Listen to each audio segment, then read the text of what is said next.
Hello అండి. అందరికీ నమస్తే. అందరూ ఎలా ఉన్నారు? బాగున్నారా? నేను బాగున్నాను. మీరు కూడా బాగుండాలని మనస్ఫూర్తిగా కోరుకుంటున్నా. ఈరోజు మన రెసిపీ కరివేపాకు పచ్చడండి. చాలా బాగుంటుంది టేస్ట్. ఒకసారి ట్రై చేయండి. కరివేపాకుని ఇలా ముందుగానే మంచిగా శుభ్రంగా కడిగి ఆ తర్వాత ఇలా ఫ్యాన్ గాలిలో ఆరబెట్టాలండి. చూసారు కదా, తేమ లేకుండా అంటే నీరు లేకుండా మంచిగా ఆరాలండి. అప్పుడే మనకు కరివేపాకు పచ్చడి ఖరాబ్ కాకుండా ఉంటుందండి.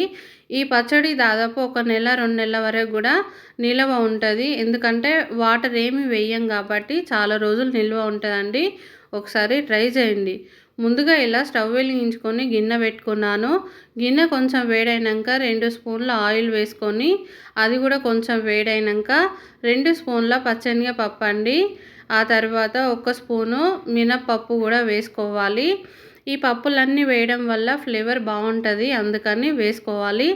చిన్న క్లిప్ మిస్ అయిందండి. మెంతులు కూడా కనిపిస్తున్నాయి కదా, కొన్ని మెంతులు వేసుకొని అలాగే 1 స్పూను ఆవాలు కూడా వేసుకోవాలండి.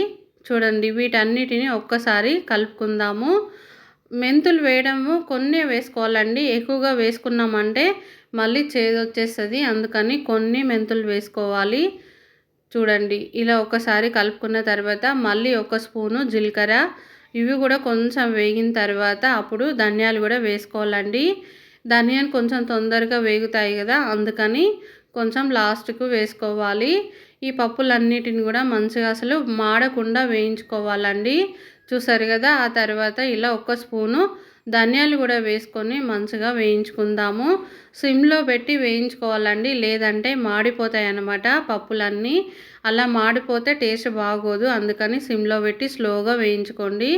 నేను ఇక్కడ తీసుకున్న కరివేపాకుకి ఒక 10-15 పచ్చిమిర్చి తీసుకున్నానండి. ఇవి ఎక్కువగా కారం లేవన్నమాట, అందుకని ఇన్ని తీసుకున్నాను. చూసారు కదా, మీరు కారం ఉన్న వేసుకున్నారంటే కొంచెం తక్కువగా వేసుకోండి. ఈ పచ్చిమిర్చి కారం లేవండి, అందుకని కొంచెం ఎక్కువగా వేసుకున్నాను నేను. ఆ తర్వాత వాటిని పప్పులన్నీ మంచిగా వేగిపోయాయి కదా, ఇప్పుడు ఇవి మనం ఇందాక చూపించిన పచ్చిమిర్చి కూడా వేసుకొని వీటిని కూడా మంచిగా స్లోగా వేయించుకోవాలండి. ఇవి కూడా కొంచెం కలర్ చేంజ్ కావాలి, అందుకని వీటిని కూడా స్లోగా వేయించుకుందాము. ఈలోపు చింతపండు అండి. చింతపండు ఒక పెద్ద నిమ్మకాయ సైజ్ అంతా చింతపండుని తీసుకొని మంచిగా కడిగి అలాగే కొన్ని వాటర్ వేసుకొని చింతపండుని ఉడికించుకోవాలండి. చూసారు కదా, కొన్ని వాటర్ వేసుకొని అక్కడ స్టవ్ పైన పెట్టేశాను, అది ఉడుకుతూ ఉంటుంది. ఈ లోపల పచ్చిమిర్చి మంచిగా వేగాయండి. తర్వాత ఇలా మనం తీసుకున్న కల్లెమాకును కూడా వేసేసుకుందాము. ఇది కూడా మంచిగా మిక్స్ అయ్యేలాగా కలుపుకోవాలండి. ఆయిల్ కూడా కల్లెమాకు కూడా పట్టాలి కదా, అందుకని మంచిగా మిక్స్ అయ్యేలాగా కలుపుకోవాలి. చూసారు కదా ఎంత బాగా కనిపిస్తుందో గ్రీన్ కలర్లా. తర్వాత పచ్చడికి సరిపడా ఒక 2 స్పూన్ల సాల్ట్ వేసానండి నేను. తర్వాత తక్కువ పడితే మళ్ళీ వేసుకోవచ్చు, కానీ ఎక్కువైతేనే కష్టం కదా, అందుకని 2 స్పూన్ల సాల్ట్ వేసుకొని ఇది కూడా మంచిగా కలిసేలాగా కలుపుకోవాలండి. చూడండి, ఇది కూడా టేస్ట్ చాలా బాగుంటుందండి. పిల్లలకు కూడా చాలా మంచిది.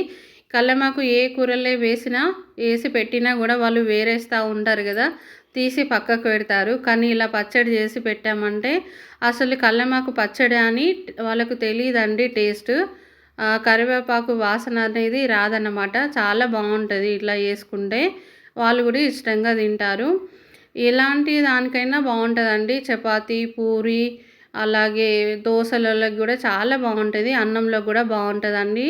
అన్నంలోకి కొంచెం నెయ్యి వేసుకొని ఈ పచ్చడి వేసుకొని తింటే చాలా బాగుంటుంది టేస్ట్.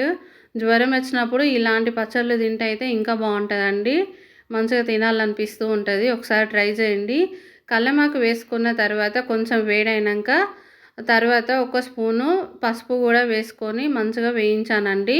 అది కొంచెం సేపు వేగిన తర్వాత అప్పుడు మళ్ళీ కొంచెం అల్లం వెల్లుల్లి పేస్ట్ కూడా వేసుకొని అది కూడా పచ్చివాసన పోయేంత వరకు మంచిగా ఫ్రై చేసుకోవాలండి.